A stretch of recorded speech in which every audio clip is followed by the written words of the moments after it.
Bonsoir. Nous sommes le 20 août 2020. Alors c'est le 20-20-20. Encore vous n'aurez pas remarqué, on est le Rosh Chodesh Elul 5780. Donc ce soir nous avons un shiur, un cours, une conférence dont le titre est Coke et Sprite, Pepsi et 7-Up. Vous vous demandez de quoi je veux parler. Alors j'arrive, ne vous en faites pas.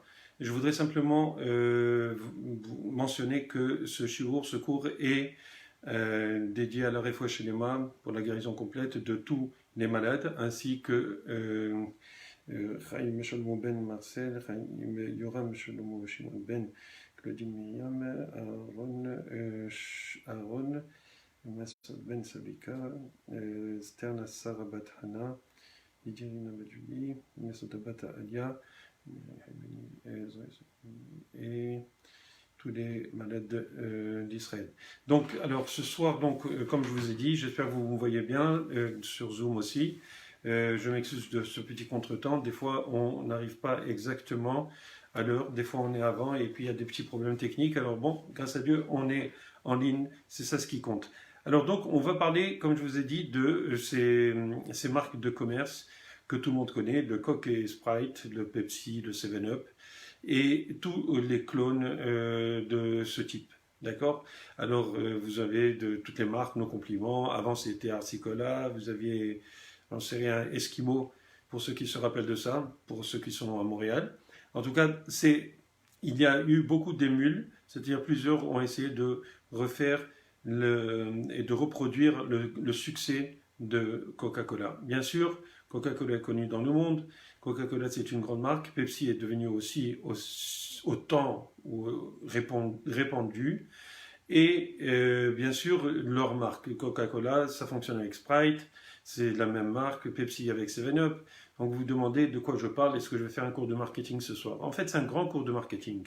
Pourquoi? Parce que vous savez que quand on fait du marketing, on doit savoir où c'est qu'on va. On doit savoir quel est le produit qu'on veut mettre en marché. On veut savoir, Birlal, c'est-à-dire auparavant, avant tout, on doit savoir vers quoi on tend, vers quoi la compagnie, quelle est la mission de la compagnie. Le nom de commerce, c'est déjà, ça reproduit, ça exprime la mission de l'entreprise. Et donc, Coca-Cola, au cas où vous ne sauriez pas, le Coca, ça venait de la noix de coca ou de cola. En tout cas, des fois j'ai lu la noix de coca, des fois j'ai lu la noix de cola, mais c'est pas seulement. Vous avez, je pense, c'est plus la noix de cola parce que vous avez aussi Pepsi Cola et tous les colas de la terre. Donc, au début, ça a commencé comme étant un élixir, et puis ça s'est développé jusqu'au moment où, bien sûr, ça a pris et c'est devenu une multinationale telle que nous la connaissons aujourd'hui. Et juste pour vous mettre au courant, elle m'appartient. Non, je m'amuse. Calmons-nous. Ni Pepsi, ni Cola, ni Coca, ni Sprite. Simplement, comme je vous disais, c'est qu'au départ, avant toute chose, il faut qu'il y ait un objectif. L'objectif de cette compagnie, c'était de faire des boissons qui allaient grandir, qui allaient être distribuées le plus possible. Mais à un moment donné, il y a eu l'utilisation comment dirais-je, du marketing en tant que tel. On a fabriqué la bouteille telle que vous la connaissez. Au cas où vous ne sauriez pas, voilà une bouteille de Coca-Cola. Si vous la voyez, vous voyez quoi? C'est que elle a une certaine forme. Au cas où vous ne connaisseriez pas, en fait, c'est une forme un petit peu de femme, ok. Aussi, vous savez que le Coca-Cola a une étiquette rouge. Ça a été très très très bien pensé. D'ailleurs, il paraîtrait, d'après moi, d'après ce que j'ai écouté, que c'est la couleur idéale pour les rouges à lèvres. Donc, une bouteille de coke a un sex appeal très très puissant. Et aussi, il y a des caractères avec certaines formes. Et je ne vais pas vous montrer toutes les formes qu'il y a, mais ces formes rappellent énormément la sensualité. D'accord?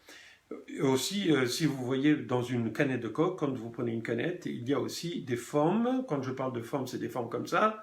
Et là, il y a un objectif pour les gens qui se sont occupés du marketing, qui ont fait grandir cette compagnie qui s'appelle Coca-Cola, Coca-Cola plutôt, compagnie, eh ben, ils ont utilisé des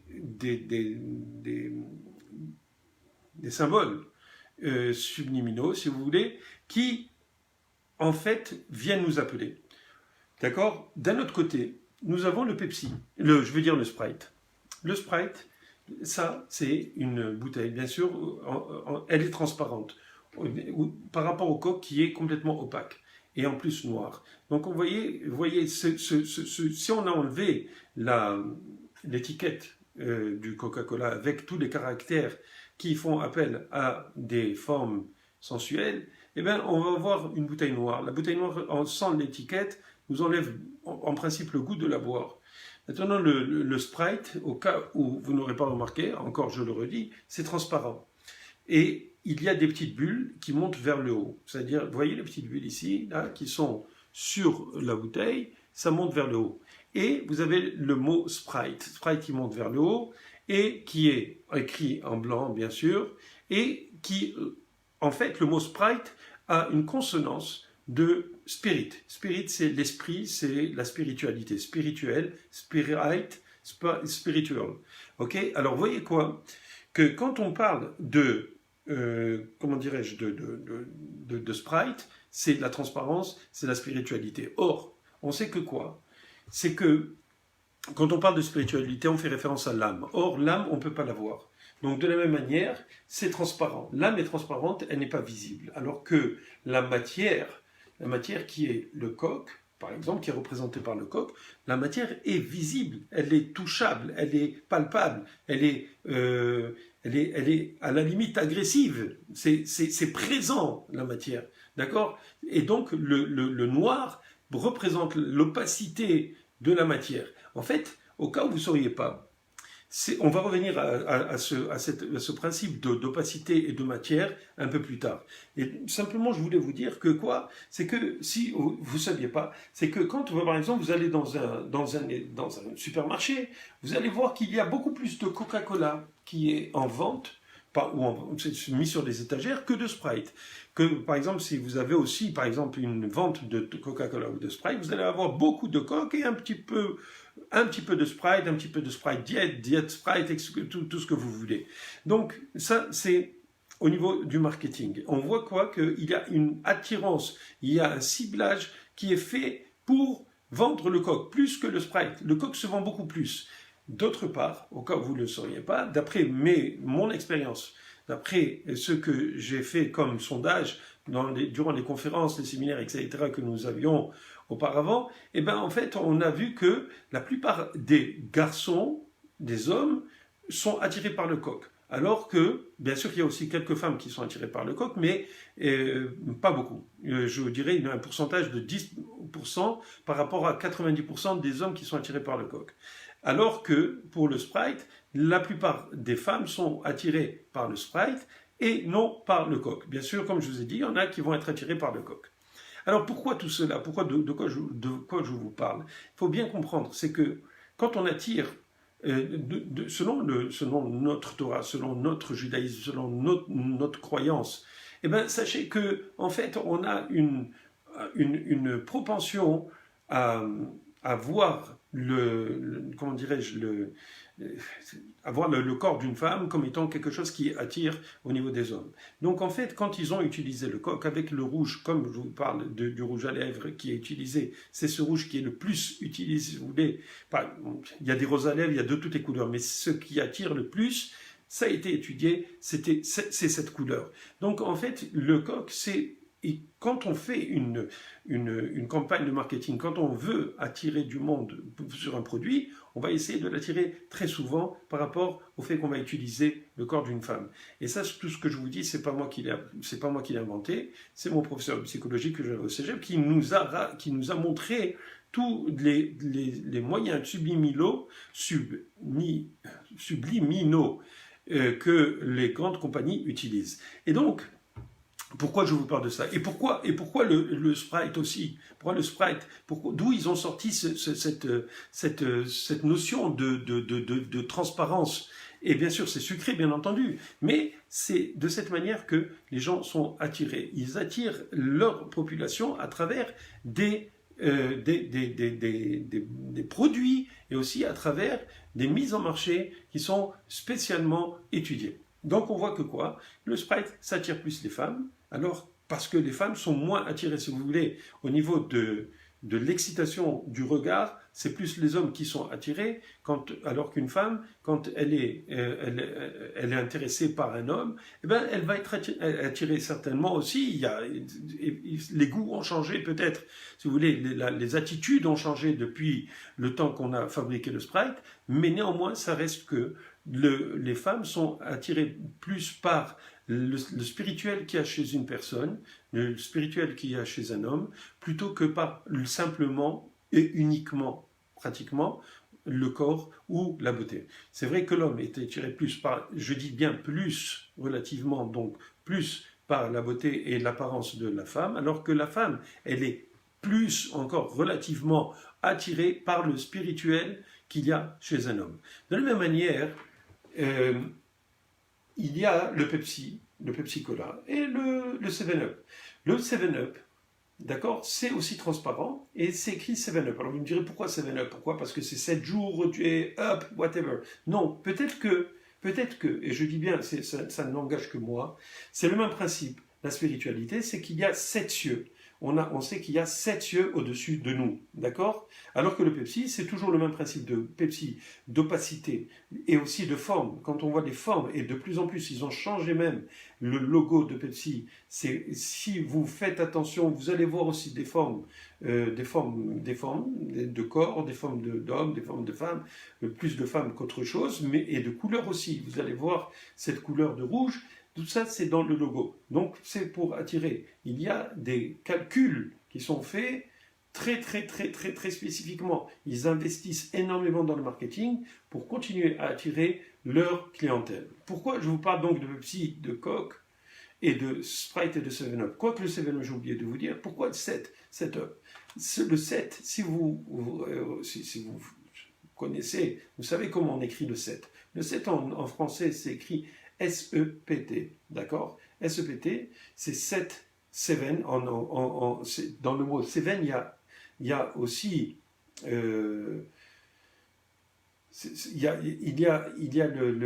comment dirais-je, cette notion de Éden, Seven, Éden, vous voyez, c'est comme quelque chose qui est spirituel, c'est quelque chose qui est plus dans l'au-delà, vous voyez. Et le 7, on sait comme je vous ai dit que c'était les 7 cieux, mais aussi le 7, c'est écrit S-E-P-T. Or le 7, si vous posez la question, pourquoi est-ce que le 7 est écrit avec un P? On aurait pu écrire S-E-T et ça aurait fait aussi bien. Pourquoi 7, ça s'écrit avec un P en français?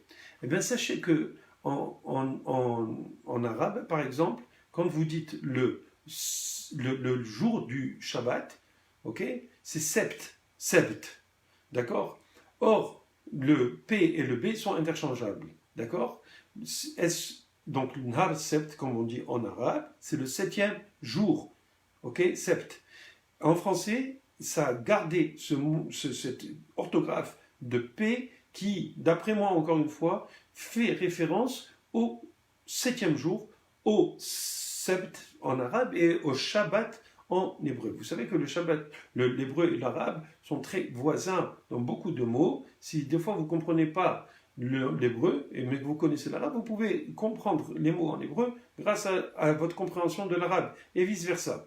Donc on voit que quoi? Que le jour du Shabbat, le Shabbat, ça se dit en arabe sept, et en français, le 7e jour c'est sept. 7, on écrit avec le P.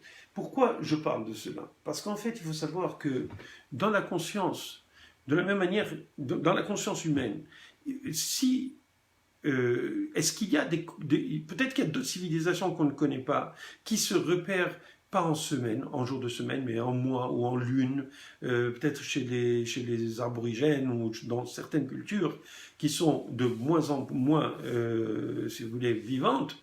Eh bien, en fait, on a peut-être eu d'autres façons de voir et de compter les jours, de compter le temps qui passait. Mais, et ça, théoriquement, c'est par la Lune, parce que la Lune se reproduit, je vais dire, comment on dit, la Lune revient chaque mois. Bon, c'est ce qu'on appelle la révolution de la Lune, et rien à voir avec la Révolution française.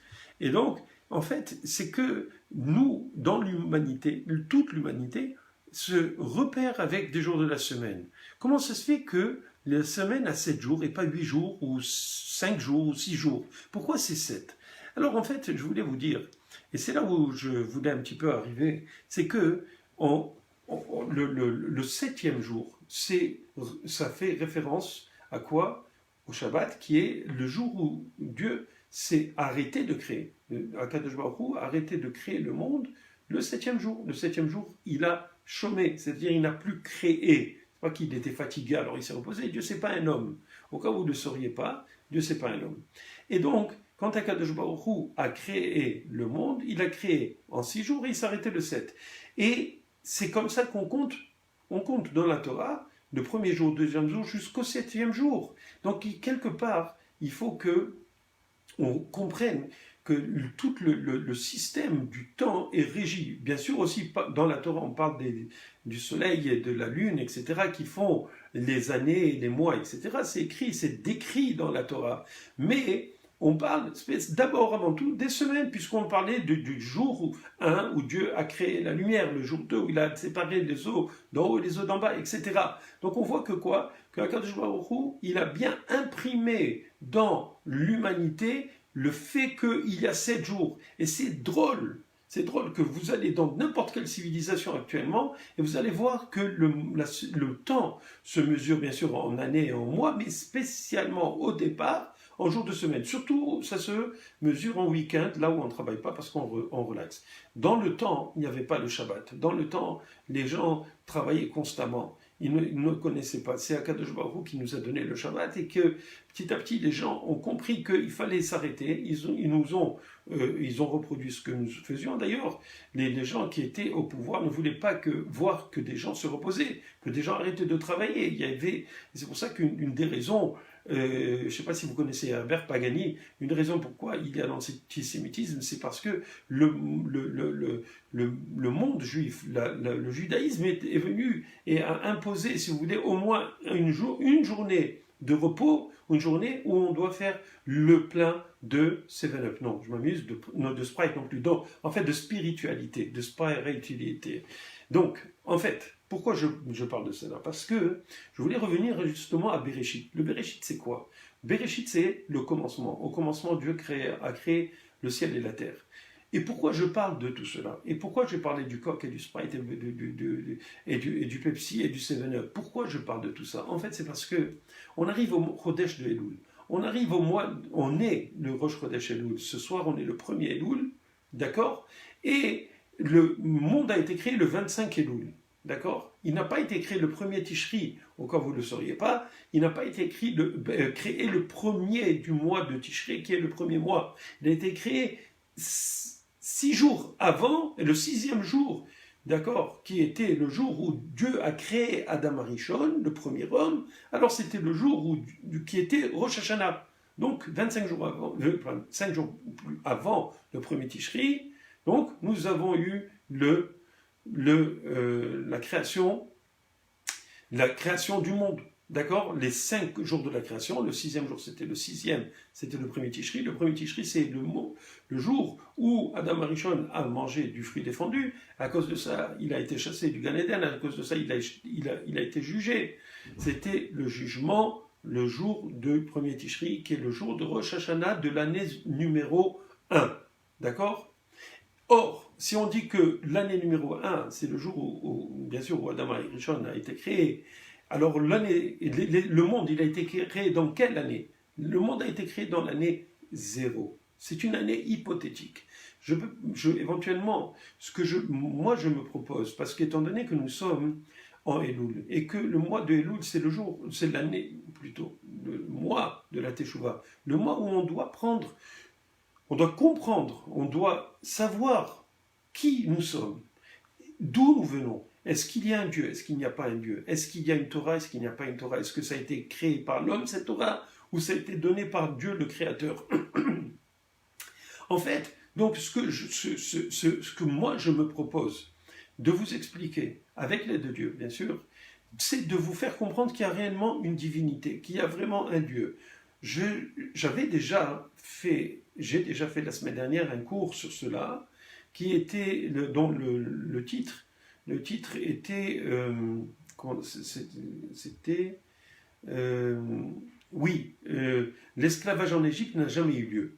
J'ai parlé d'esclavage parce que simplement on fait référence à l'esclavage en Égypte et aussi au don de la Torah. Et j'avais montré comment est-ce que le peuple juif jusqu'à présent, depuis ces événements où il y a eu le don de la Torah, où il y a eu la révélation divine, jusqu'à présent, nous continuons à croire en un seul Dieu, le Dieu des Juifs qui nous a donné la Torah et que nous appliquons depuis 3350 années. D'accord? Donc, cela, je l'ai expliqué dans ce cours. Je vous conseille d'aller le voir sur notre page à la Shoresh ou sur YouTube.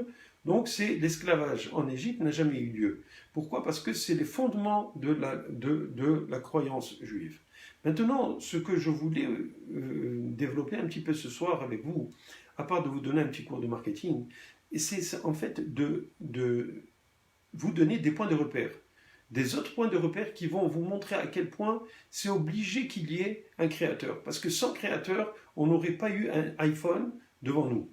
On n'aurait pas eu d'électricité, on n'aurait pas eu des bâtiments, on n'aurait rien. S'il n'y avait pas un créateur, s'il n'y avait pas un créateur d'iPhone, s'il n'y avait pas un créateur d'ordinateur, s'il n'y avait pas un créateur de verre, un verre. Vous voyez, qu'est-ce que c'est ce verre? C'est un verre en styrofoam, un objet totalement simple, théoriquement, à fabriquer. Or, il est extrêmement, je dis bien extrêmement compliqué de fabriquer un verre en styrofoam. Et je vais vous expliquer pourquoi. Et je ne vais pas vous donner toutes les raisons parce que c'est beaucoup plus compliqué que cela. Là, déjà, si je vous dis que c'est écrit ici Canada en dessous, et il y a comment dirais-je, un symbole de recyclage, il y a des numéros 700M, je suppose que c'est une certaine densité, bon, il y a le nom d'une compagnie. Simplement, quand vous voyez cela, d'accord, si vous voyez bien ce que je vous montre, eh bien en fait, juste le mot Canada, comment est-ce que si quelqu'un n'avait pas voulu qu'il y ait le mot Canada, eh bien ça n'aurait pas été écrit ici. Ça a été moulé, le mot Canada. Mais pas seulement ça, le Canada lui-même, le mot Canada, d'où il vient? Il a été donné par, je ne sais pas, des aborigènes ou je ne sais pas qui c'est qui l'a nommé Canada, d'accord? Eh bien, ce principe, le mot Canada, le concept de Canada, le mot en français ou en anglais, ce mot international qui s'appelle Canada, eh bien, il est écrit ici. Il est écrit en toutes lettres. Donc, quelqu'un qui a créé ce verre, et qui a voulu qu'il y ait le mot Canada, il fallait qu'il sache qu'il y a un pays qui s'appelle le Canada. Or, pour qu'il y ait le pays qui s'appelle le Canada, il faut qu'il y ait une terre. Et dans cette terre, qu'il y ait un endroit qui s'appelle le Canada, que les gens vont nommer Canada. D'accord?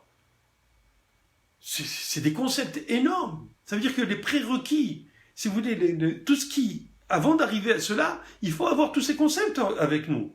Et si on ne les a pas, ben on comprend pas. Il y a quelque chose qui ne va pas. On doit être... Quand on parle de IBM, c'est Industrial Business Machine. La personne qui a fait IBM, elle avait une intention quand elle a créé. Cette intention, qui est devenue après un logo que nous connaissons, ou le mot Apple. Quand vous voyez le logo de Apple avec un bout qui manque, vous savez que ça fait référence à quoi? Ça fait référence à ce que les gens croient qui était le fruit défendu. Que quoi? Qui a été croqué par l'homme et par Chava, par la femme, qui est en fait le fruit défendu. D'accord? Alors tous ces concepts, ils ne peuvent être utilisés que par des gens qui sont intelligents, qui sont des créateurs, qui vont utiliser des concepts qui ont été faits, qui présupposent un tas de choses, qui présupposent, par exemple pour le Canada, qui est un pays au nord de l'Amérique, dans la Terre, et que cette Terre elle fait partie d'un univers, d'un système solaire, et que ce système solaire fait partie, bien sûr, d'une galaxie qui s'appelle la Voie lactée, qui tourne autour de toutes les galaxies, du noyau de galaxies qui forment l'univers. Donc, le mot Canada est un concept, et pourtant vous le trouvez ici, écrit sur ce verre. Donc, le créateur de ce verre, il avait besoin qu'il y ait tous ces concepts pour l'inscrire en dessous de ce verre. Et pas seulement ça. C'est un exemple parmi tant d'autres. Mais simplement, pour pouvoir faire ce verre, il faut un moule.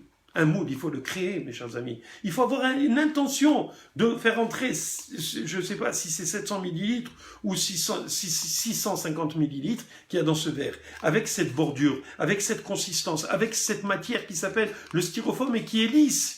D'accord? Et qui est fait, et qui est fabriqué avec un moule. Ce moule, donc, je vous ai dit, il faut le créer. Mais à part ce moule, il faut le mettre dans une extrudeuse. Une extrudeuse, c'est quoi? C'est une machine, une grosse machine, qui est faite avec peut-être, je sais pas, 5000 pièces dedans. Mais chaque pièce, mes chers amis, chaque pièce de cette extrudeuse, il faut qu'il y ait un concepteur, quelqu'un qui veuille faire cette machine, qui ait un plan pour faire cette machine, une connaissance pour faire cette machine, pour pouvoir nous créer des verres comme ça, qui sont compliqués. Et même pour le verre, il faut avoir l'intention de le faire. Il faut avoir un créateur qui veut faire un verre comme ça. Ensuite, il faut qu'il y ait un créateur qui veuille faire une machine. Mais pas seulement cela. Pour pouvoir faire cette machine, comme je vous ai dit, il y a peut-être 5000 pièces. Mais chaque pièce, il faut qu'elle soit fabriquée par d'autres machines. Chaque pièce est fabriquée par d'autres machines. Et ces machines-là doivent avoir un concepteur et un réalisateur. Et c'est pour fabriquer ces pièces, il faut d'autres machines. Et pour fabriquer les machines qui fabriquent ces machines, il faut avoir qui sont faites avec d'autres pièces de plus en plus compliquées. Eh bien, vous avez aussi un créateur de ces machines qui vont faire ces machines, qui vont faire ces machines, pour que vous puissiez avoir quelque part une extrudeuse qui prend du styrofoam, qui le met dans un moule et qui sort un verre comme ça. Vous imaginez un petit peu. Est-ce que, et c'est là la question que je vous pose, est-ce que c'est possible que quelqu'un ait pu créer ce verre, d'accord, en verre et contre tous, ou en verre en styrofoam et contre tous? Vous comprenez ce que je veux dire? C'est pas possible. Il faut qu'il y ait quelqu'un qui ait une intention, mes chers amis. Quand quelqu'un a créé le coq, il avait une intention, mes chers amis. Il avait une intention de faire une liqueur qui nous appelle. Et en même temps, quand il a fait ce marketing, il avait une intention de nous amener. Et c'est comme ça que c'est fabriqué. Imaginez combien ça prend de dosage et de machines pour pouvoir fabriquer. C'est une infinité de machines pour pouvoir arriver à faire une bouteille comme cela. Donc voyez un petit peu, quand on parle de l'univers, alors il y a des gens qui disent l'univers est arrivé tout seul. Il est arrivé, il vient de nulle part. Il vient de nulle part, il a toujours été là. Il y a eu toujours un univers. On ne peut pas savoir, puisqu'on ne peut pas savoir qu'est-ce qu'il y avait, ça fait tellement longtemps. Donc, on imagine qu'il a toujours été comme ça. Mais ça, c'était quelque chose qui était complètement, c'était quelque chose qui est fini. Vous comprenez? Excusez-moi, je dois débrancher ça, parce que sinon on va être dérangé. Donc, vous imaginez un petit peu le nombre, ok, comment dirais-je, de gens qui pensaient que l'univers a toujours été comme cela, mais à un moment donné, c'est fini. Ils ont compris, grâce à quoi? Grâce à et je rentrerai éventuellement dans les détails la semaine prochaine, éventuellement, où je vais vous donner des preuves comme quoi des scientifiques ont compris qu'effectivement, il y avait un créateur.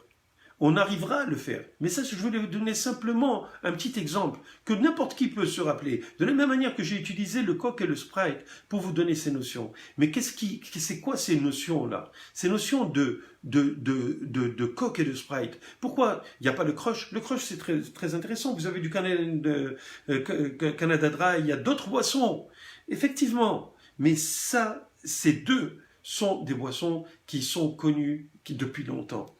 Mais pourquoi j'ai choisi cela? C'est parce qu'en fait, tout est sous la dualité. Quand on parle de création, on parle de Bereshit, on parle de la première, si vous voulez, de la première paracha, des premiers mots de la Torah qui constituent la Bible. On parle de commencement. En hébreu, ça s'appelle Bereshit. D'accord? Or, le mot Bereshit, d'ailleurs, je voudrais simplement vous dire que dans le premier mot, dans le premier verset de Bereshit, du chapitre qui commence le livre de Bereshit, il y a 7 mots. Bereshit, bara Elohim, et Hashamaim, ve et haaretz. Il y a 7 mots. Or, dans la première lettre de ce verset, c'est bête. C'est bête. Bête, c'est 2. Pourquoi on n'a pas commencé avec un Aleph, le premier, qui est la première lettre? Non, Akadosh Baruch Hu, il avait décidé que quoi? Qu'on allait utiliser le Aleph pour le premier mot et la première lettre du premier mot des 10 commandements qui se dit Anochi Hashem, je suis Dieu. Anochi, c'est avec Aleph. Mais pour bête, il y a des livres qui ont été écrits sur ce bête de Bereshit.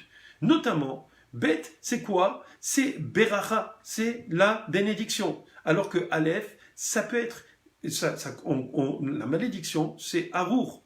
C'est quelqu'un qui est maudit, on lui dit Arour, c'est avec Aleph. Donc Akadosh Baruch Hu, il a voulu donner la Beracha, le bête de Beracha dans le monde, et il a préféré commencer avec ce bête. Maintenant, il y a d'autres, je vous ai dit, il y a des livres qui sont écrits juste sur le mot Bereshit, d'accord? Et sur le bête, il y a d'autres choses, et je vous le dirai éventuellement la semaine prochaine, donc j'espère que je me rappellerai de cela. On reparlera de bête de Bereshit, Beli Neder, et je vous expliquerai à quel point c'est très intéressant de voir que Akadosh Baruch Hu, il avait toujours une intention.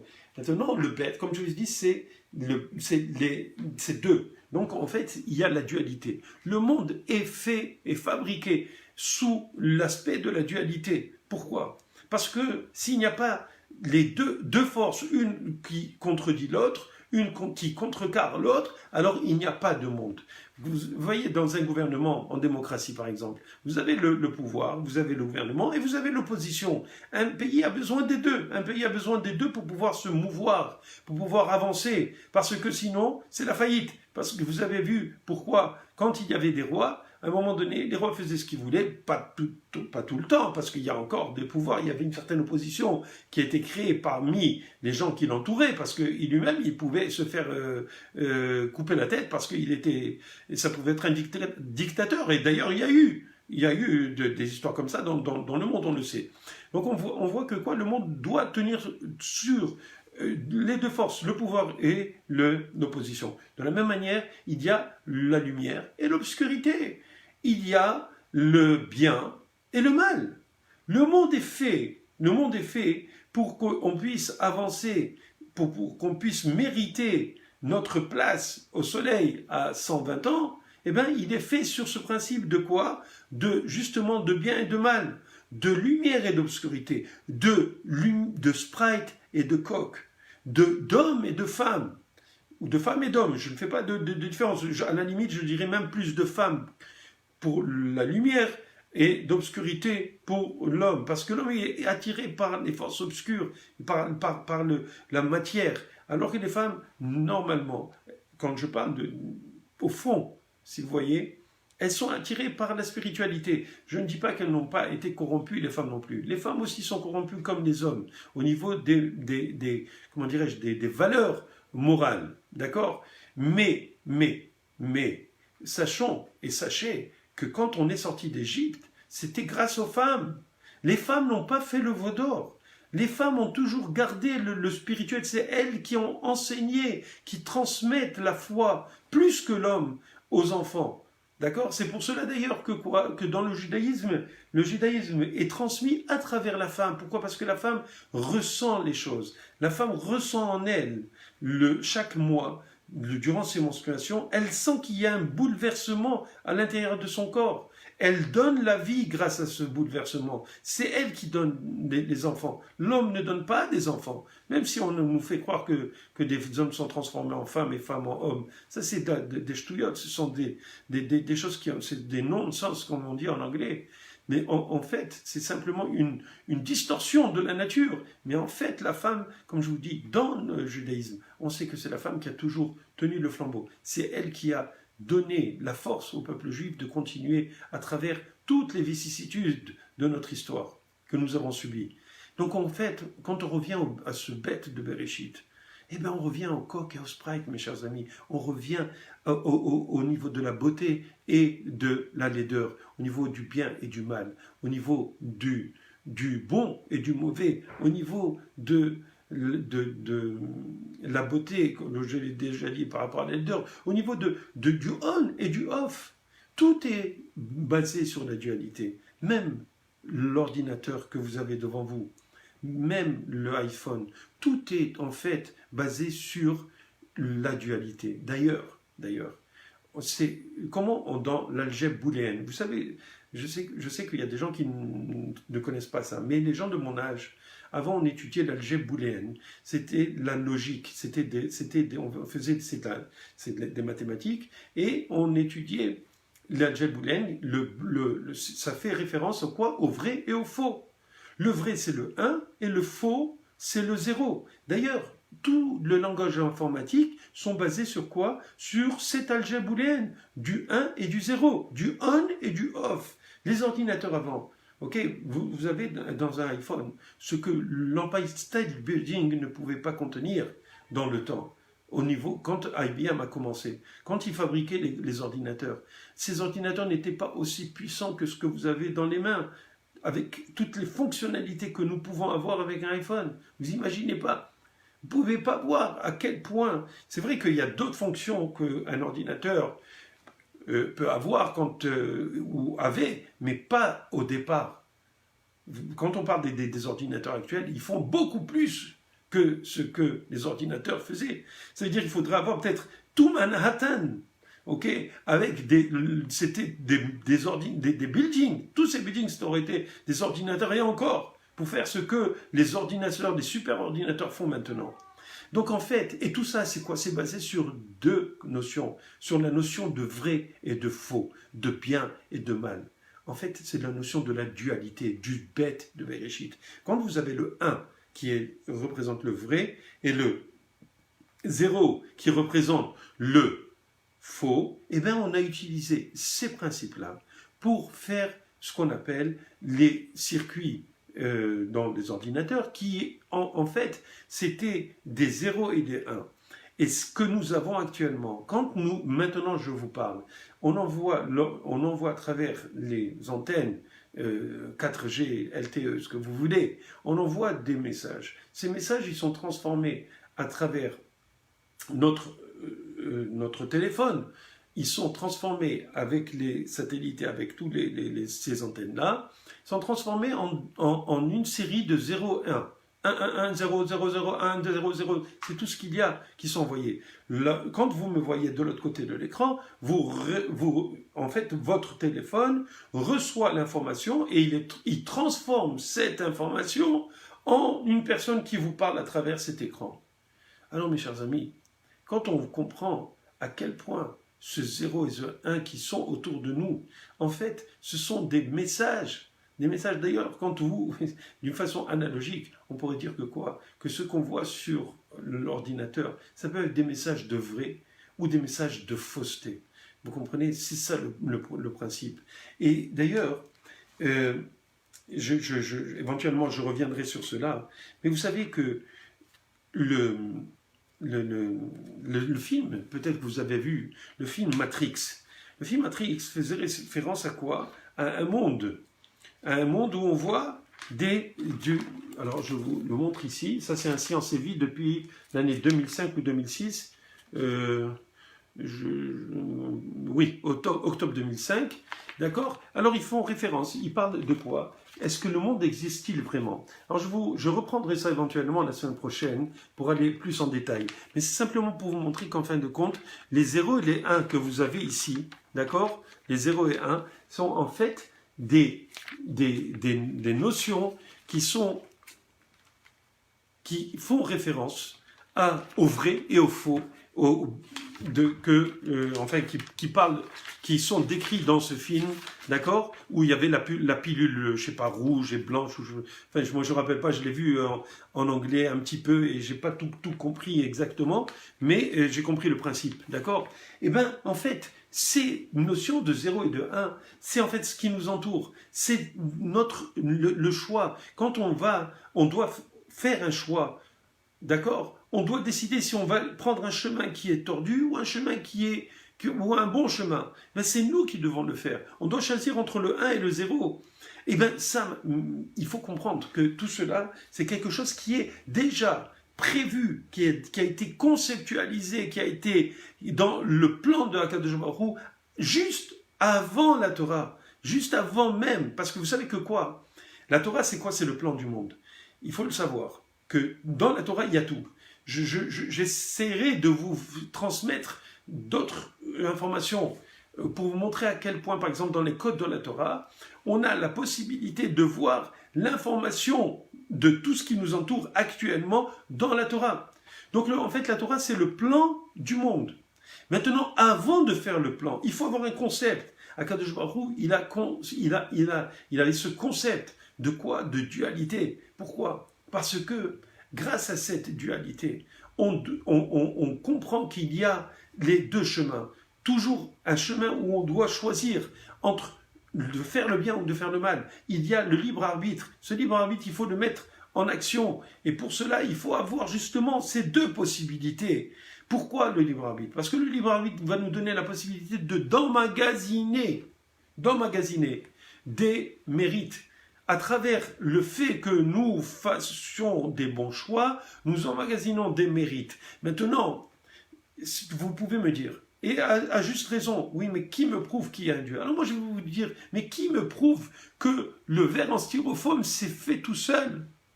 Qui me prouve que la bouteille de coke, elle s'est faite tout seul? Qui me prouve qu'un avion s'est fait tout seul? Qui me prouve que Moby Dick a été écrit par hasard? Même si vous utilisez des milliards d'années, est-ce que vous pouvez créer par hasard un livre qui s'appelle Moby Dick? C'est pas possible. Est-ce que la Torah, 375 000 lettres, avec tellement d'intelligence dedans, elle a pu être écrite toute seule, par hasard? Même si vous prenez une montre, ok, prenez les pièces de la montre, mettez-la dans une boîte, ok, toutes ces pièces, et pendant des milliards d'années, vous savez quoi? Vous allez bouger la boîte, bougez-la, en espérant que chaque pièce va s'imbriquer dans la pièce qu'il faut pour pouvoir faire une montre. Combien il faudrait de milliards d'années pour penser que ce serait possible? Est-ce qu'avec autant de milliards d'années, ce serait possible qu'une pièce puisse rentrer dans une autre et puis fabriquer une montre qui fonctionne? Qui va me dire que c'est possible? Ah, mais on ne sait pas, peut-être qu'il y a eu des extraterrestres qui ont... Ok, d'accord, les extraterrestres, ils l'ont fabriqué. Mais, quelque part, vous allez me dire, alors donc, il y a des extraterrestres. Tu dis, ça va, acceptez-le. Peut-être ce sont des extraterrestres, mais peut-être c'est Dieu simplement. Pourquoi vous voulez l'appeler des extraterrestres? Pourquoi? Parce que vous avez vu des films, peut-être parce que vous voyez des fois des lumières dans le ciel, alors vous pensez que ce sont des extraterrestres. C'est quoi cette histoire? Voyons. Étant donné qu'il y a quelque chose qui fonctionne, vous avez votre iPhone dans la main, vous parlez avec votre maman qui est aux États-Unis ou sur la planète Mars, d'accord? Comment vous faites? Comment c'est possible que les gens qui sont dans comment ça s'appelle, la station spatiale puissent parler avec les gens qui sont à la NASA? Comment c'est possible que les gens puissent parler? Si on montrait ça à des indigènes, quelque part à des aborigènes, ils se prosterneraient devant vous. Si vous leur montrez leur papa dans un, je parle des aborigènes avant, parce que maintenant peut-être qu'ils ont des iPhones, on va savoir. Mais imaginez, vous leur montrez cela, simplement un fusil, vous tirez un fusil, vous tuez un animal, ils vont vous prendre pour un dieu. Alors, pensons, est-ce que ces choses sont possibles? Est-ce que... Alors on va dire, oh mais il y a toujours peut-être un milliard de milliardième de chances. Mais mes chers amis, un millième, un millionième, déjà c'est du zéro au niveau des statistiques, au niveau des scientifiques. C'est pas possible que quelque chose comme ça se crée de lui-même. Il faut qu'il y ait un architecte, il faut qu'il y ait un créateur, il faut qu'il y ait quelqu'un qui ait un concept et qui ait les moyens, je dis bien les moyens, de fabriquer la chose. Vous comprenez ce que je veux dire maintenant? D'accord? Alors j'ai beaucoup d'autres choses à vous montrer, beaucoup d'autres choses à expliquer. Et je voudrais simplement, comment dirais-je, oui, étant donné qu'on a parlé du 0 et du 1, peut-être que ce serait mieux de rentrer, de vous donner cette information maintenant, et éventuellement je vous le donnerai, le répéterai un petit peu. Quand, par exemple, dans ce livre où je vous ai parlé de Matrix, de Science et Vie de l'année 2005, c'était les physiciens. Il y a eu, vous savez que, étant donné que la matière elle-même, si vous êtes au courant, la matière, en fait, elle est explosable. En fin de compte, quand vous étiez en classe, on vous a montré à travers des microscopes qu'il y avait des cellules, mais en fait, grâce aux recherches qu'on a fait, et puis les physiciens, les astrophysiciens, etc., surtout ceux qui sont férus en mécanique quantique, ben, ils sont arrivés à voir qu'en fin de compte, la matière elle-même était explosable, c'est-à-dire elle était divisable. C'est-à-dire que ils ont découvert les atomes, ils ont découvert que l'atome était un élément qui était la base de toute la matière. Or, l'atome lui-même, il a un noyau, et autour du noyau, il y a des électrons. Or, on sait que quoi? Que l'atome en lui-même, il est complètement, pratiquement à 100%, je dis 99,999999999% de quoi? De vide. Vous pouvez vérifier sur Google ce que je vous dis, et encore, j'ai oublié quelques 99. Simplement pour vous dire quoi, à quel point que toute la matière est faite de vide. Quand vous prenez un atome qui a un noyau, vous explosez le noyau. Il y a les neutrons, il y a les protons, il y a les muons, il y a les bosons. D'ailleurs, le boson de Higgs, vous avez entendu parler du boson de Higgs, qui est quoi? Qui est ce qu'on appelle la particule de Dieu. Pourquoi? Parce que en fait, toute la matière est explosable en particules. D'accord? Et qu'est-ce qu'ils font les scientifiques? Ils utilisent des accélérateurs de particules pour exploser la matière, pour exploser les atomes, pour voir de quoi est constituée cette matière. D'accord? Or, par exemple, au CERN, c'est quoi? Ils ont fabriqué un accélérateur de particules qui est en fait fabriqué à travers 3 tunnels. C'est-à-dire qu'il y a un petit, un moyen et un grand tunnel. Dans le grand tunnel, je pense que c'est un 16 km de long, c'est un tunnel extrêmement sophistiqué, où ils envoient des particules pour exploser la matière. D'accord? Ils bombardent les noyaux. Ils bombardent les noyaux de quoi? D'hydrogène. Pourquoi? Parce que l'hydrogène en fait, c'est un noyau qui a un seul proton, un neutron, un électron. Et donc, c'est le plus simple de quoi? Des éléments qui sont dans la table périodique. D'accord? Pourquoi? Parce que je vous ai dit, un noyau avec un seul. Et donc, qu'est-ce qu'ils font? Ils accélèrent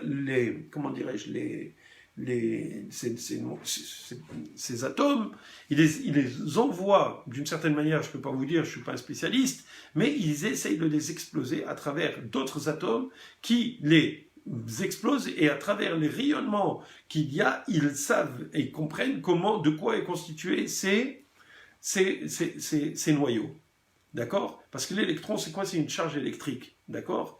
D'ailleurs, je crois que même il me semble que c'est un physicien d'origine juive marocaine, il me semble qu'il s'appelle, comment il s'appelle? Je crois Lévy, qui a emmagasiné, qui a mis dans une boîte, entre guillemets, un électron. Il a emprisonné un électron pour, je ne sais pas comment ils font, comment ils l'expriment, je sais pas, on pourrait le voir cet électron, je ne sais rien, mais pour vous montrer à quel point ils sont arrivés à un état de sophistication pour comprendre la matière extrêmement poussé. Le boson de Higgs, qui est qui est la particule de Dieu qu'on appelle, pourquoi? Parce que ils ont cherché à casser toutes les particules en sous-particules, mais à chaque fois qu'ils prennent une particule et qu'ils l'explosent, ils voient qu'il y a d'autres particules, et donc ils n'arrivent à rien du tout. Ils se demandent alors de quoi est fait ce noyau, de quoi est faite la matière. Alors, en 2005, comme je vous ai dit, les physiciens du monde entier sont réunis au lac de Constance, et ils ont dit comment on doit aborder cette matière, puisque cette matière, en fin de compte, elle est explosable au point d'arriver à rien du tout. Donc, de quoi elle est fabriquée? Quand on prend une bouteille de coke, c'est de la matière, mes chers amis. Quand on boit de l'eau, c'est de la matière. Quand on se tape, on se gratte, ben, c'est de la matière. Tout, on est de la matière. Mais si cette matière, elle est explosable et qu'il n'y a rien du tout, alors qu'est-ce qu'on est, mes chers amis? C'est la grande question. Et alors peut-être qu'on est juste du spirit, du sprite, mes chers amis. Peut-être qu'on est, en fin de compte, transparent, il n'y a rien. Alors qu'est-ce qui est le plus? Mais le sprite, il est là, pourtant il est transparent. Donc en fait, peut-être qu'on a une âme, mais elle est transparente. Et c'est quoi cette âme? Cette âme, c'est ce qui nous anime. C'est ça ce qui nous donne la vie, d'accord? Qui donne la vie à la matière. C'est cette âme qui est transparente. Eh bien, en fait, ces physiciens, ils n'étaient pas trop loin de ce concept. Pourquoi? Parce qu'ils sont arrivés, ils ont dit, puisque la matière, elle est faite de quoi? De zéro, de rien du tout, de particules. On va exprimer, on va illustrer, on va représenter la matière à travers l'information qu'elle nous donne, l'information qu'elle nous propose, l'information qu'elle nous émet. De la même manière, quand moi je vous parle, je vous aimais, rien à voir avec le verbe aimer, je vous aimais, j'aimais, émission, d'accord? J'émets des sons, j'émets, la caméra prend une photo, une vidéo de moi qui suis de la matière, elle-même c'est de la matière, elle envoie à travers une antenne qui vous le retransmet sur un écran. En fin de compte, ce qu'ils ont dit, puisque le monde lui-même est fait de rien, alors peut-être qu'on devrait exprimer, représenter le monde à travers l'information, c'est-à-dire de la même manière que quoi vous avez, moi, que vous voyez sur l'écran, d'accord? Mais je ne suis pas là. Vous voyez juste des formes, d'accord? Eh bien, cette matière, on va la représenter par justement des 0 et des 1, puisque le 0 et le 1 sont en fait des représentations de ce qui se passe autour de nous. De la même manière que je vous parle, c'est des 0 et des 1 qui sont simplement retranscrits, reconvertis pour que vous puissiez me voir. Et bien c'est ça ce qu'ils ont dit. Alors ils se sont posés, ils ont dit, le monde existe-t-il vraiment? Puisque le monde est fait de rien, alors peut-être qu'on est tous dans une illusion. Ils disent comme ça. De plus en plus de physiciens en doutent. Et si tout n'était qu'une hallucination, le temps et l'espace, des notions à réinventer. Justement, en parlant de temps et d'espace, quand on parle de la création, Bereshit, au commencement, mais qu'est-ce qu'il y a eu au commencement? Il y a eu le temps et l'espace. Il y a eu deux concepts qui, sans eux-mêmes, sans cela, on ne pourrait pas du tout conceptualiser notre état dans ce monde. S'il n'y avait pas l'espace, ma fille m'a posé la question hier, elle m'a dit, papa, mais est-ce qu'il y a une limite à l'espace? Et je lui ai dit, tu poses une très bonne question. Parce qu'en fin de compte, l'espace, c'est quoi? C'est une création. Avant l'espace, qu'est-ce qu'il y avait? L'espace, c'est quoi? L'espace, c'est... on peut dire que l'espace, c'est l'endroit où on peut mettre des choses. D'accord?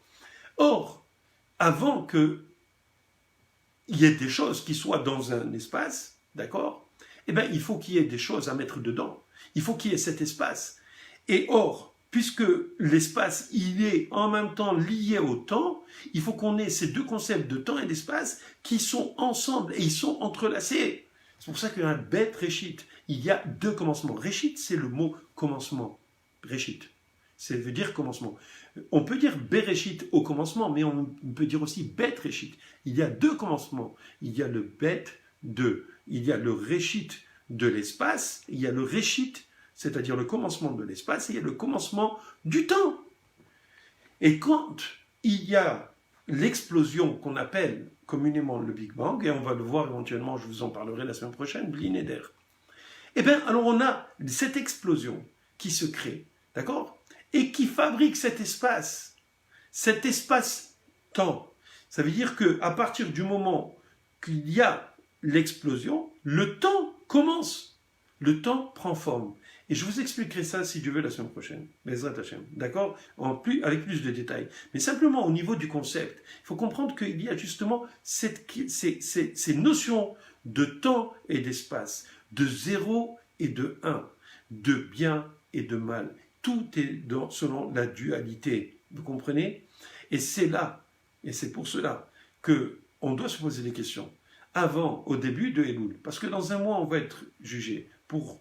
Alors, il y a des gens qui vont à la synagogue. Il y en a qui ne vont pas. Au moins, ils sont honnêtes. Ils n'y croient pas. Ils n'y croient pas. Ils ne se sont pas posé de questions. On leur a jamais dit, pose-toi des questions. Quelque part, très souvent, des gens qui font teshuva, des gens qui reviennent à Dieu, ils se posent des questions, ils arrivent avec leur intelligence, avec leur expérience personnelle, ils arrivent à comprendre ce qui se passe et ils arrivent à comprendre qu'il y a un Dieu. Mais il y a des gens qui vont à la synagogue, ils vont à Rosh Hashanah, ils vont à Kippour, ils jeûnent, ils demandent pardon. Pourquoi demander pardon, mes chers amis? Pourquoi demander pardon si on n'est pas sûr? Si on n'est pas sûr qu'il y a un Dieu, si on n'est pas sûr qu'il y a eu un Créateur, alors pourquoi faire tout ça? Il faut être honnête dans la vie. Je ne vous encourage pas à ne pas faire Kippour. Au contraire, je vous engage et je vous encourage à faire Kippour et à vous rapprocher de Dieu et à vous reprocher à vous-même de ne pas être proche de Dieu. Vous comprenez? C'est normal. C'est mon devoir en tant que juif, en tant que rabbin, en tant que simplement frère. Mais simplement, ce que je veux vous dire, c'est qu'il faut se poser des questions. Il faut savoir si oui ou non, il y a vraiment un créateur. Mais alors, s'il n'y avait pas de créateur, comment le monde aurait pu être créé? Le monde, c'est 10 milliards de fois plus difficile et plus compliqué que de faire du coq. Vous comprenez? Et pas seulement le monde, avec tout ce que ça contient. Vous avez vu, qu'est-ce que c'est un être humain? Est-ce que quelqu'un a pu créer un être humain tel que, s'il n'avait pas déjà une souche, à travers un spermatozoïde et un ovule, on peut créer un être humain en faisant des bébés éprouvettes. Mais en fin de compte, tout est contenu dans ces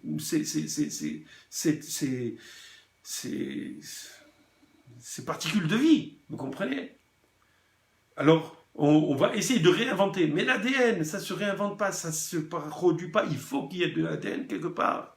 D'accord, mes chers amis? Donc, qu'est-ce qui se passe? C'est qu'il faut qu'on se pose la question, des vraies questions. Est-ce que le monde a pu être créé de lui-même? Est-ce que le coq a pu être créé de lui-même? Est-ce que le verre de styrofoam a pu être créé de lui-même? Est-ce que vos lunettes, votre iPhone, vos yeux, votre respiration, est-ce que ça peut se faire tout seul? Il faut qu'il y ait de l'air pour que vous puissiez respirer. Il faut que l'air vienne d'en bas. Parce que si les narines étaient à l'envers, les trous étaient vers le haut, et bien quand il pleut, on suffoquerait. Pourquoi? Parce que ça remplirait. Ça se remplirait de quoi? D'eau. On ne pourrait pas respirer. Vous comprenez? En plus, ça va être moche. D'accord? Et pourquoi est-ce qu'on a les yeux qui vont devant?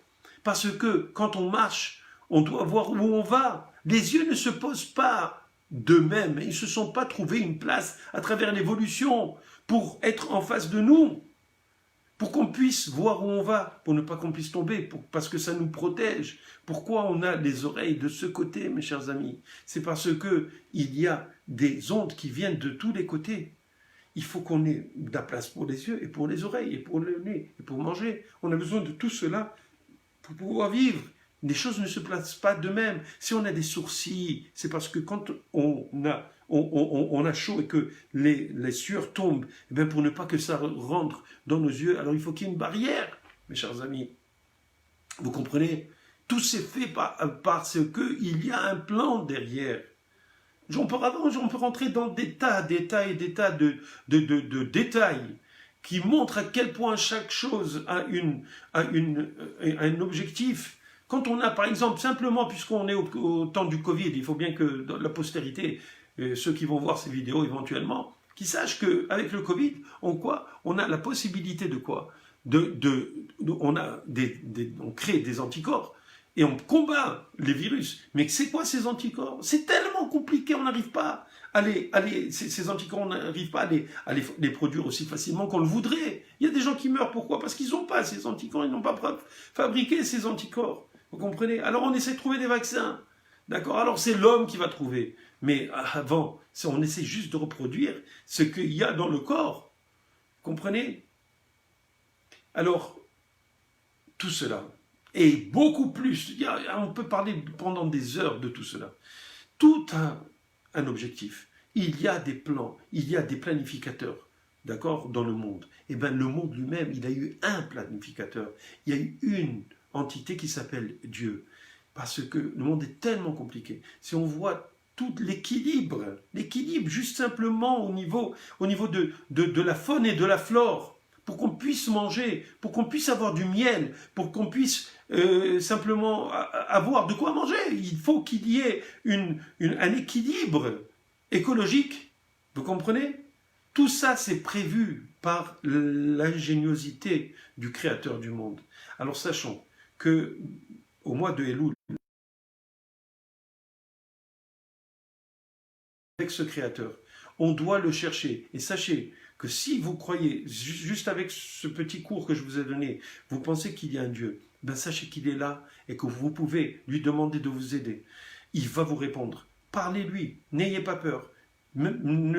Si vous avez honte qu'on vous voit, enfermez-vous, allez dans la nature et parlez-lui. Il va vous répondre d'une certaine manière, pas avec vos oreilles. Vous allez avoir dans votre être, dans vos expériences de vie, vous allez sentir que Kadosh Baruch Hu, il est avec vous, qui vous côtoie, et que grâce à cela, vous pourrez, Bezrat Hashem, éventuellement grandir et passer un Rosh Hashanah avec toutes les bénédictions, et à Kippour, Dieu va vous écouter, il va vous pardonner.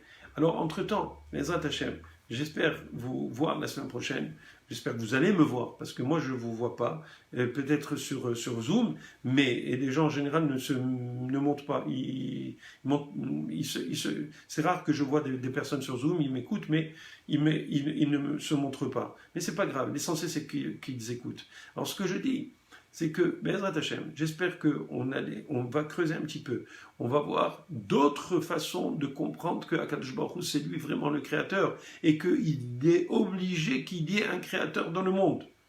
Alors on va voir ça, Bezrat Hashem, la semaine prochaine. Ce que je vous demande, encore une fois, c'est de partager, s'il vous plaît, partagez cette vidéo avec le maximum d'amis possible, le maximum de gens de contact possible pour que tout le monde puisse profiter de cette information.